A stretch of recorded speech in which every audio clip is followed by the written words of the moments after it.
ভালোবাসা তিন ভালোবাসা। একটা হলো আল্লাহর জন্য ভালোবাসা, বলেন আল্লাহর মধ্যে ভালোবাসা,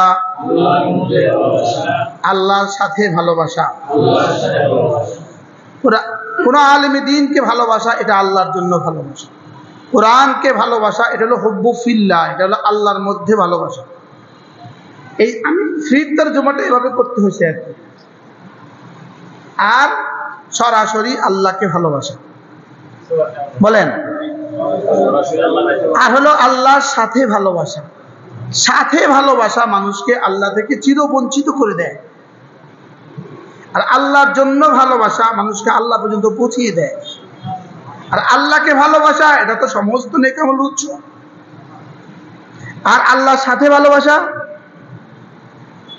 আল্লাহ থেকে সম্পর্ক বিচ্ছিন্ন করে দেয়। যেমন বুঝবেন, নতুন বিয়ে স্ত্রী তার স্বামীকে ভালোবাসে, সরাসরি স্বামীকে ভালোবাসে। স্বামীর ভালোবাসা যত বাড়ে তাদের বিয়ে তত গাঢ় হয়। স্বামীর মাকেও সে ভালোবাসে, এটা কিন্তু স্বামীর জন্য ভালোবাসে।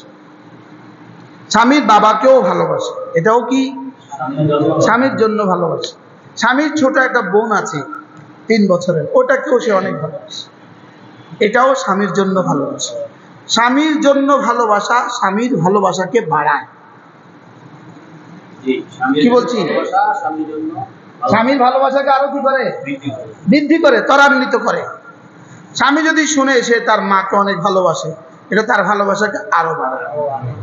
বাবাকে ভালোবাসে, সে তার ছোট ভাই 3 বছরের একটা ভাই আছে, ওটাকে গোসল দেয়। এই কথাটা শুনলে তার ভাল লাগে না? ভাল লাগে না কেন? ওকে যদি জিজ্ঞেস করে তুমি এই বাচ্চাটাকে এত ভালোবাসো কেন, ও আমার হাজবেন্ডের ছোট ভাই 3 বছরের, ওকে ভাল লাগে। এই কথা শুনলে স্বামীর ভালোবাসা বাড়ে না কমে? এবার পাশের এক দেবর আছে 26 বছর বয়স, এবার ওকেও ভালোবাসে, প্রচন্ড ভালোবাসে। এখন বলবো ওকে কেন ভালোবাসো? স্বামীর ভালোবাসা বাড়ার জন্য। এখন ওকে ভালোবাসলে স্বামীর ভালোবাসা বাড়বে না কমবে? নাকি শেষ হয়ে যাবে?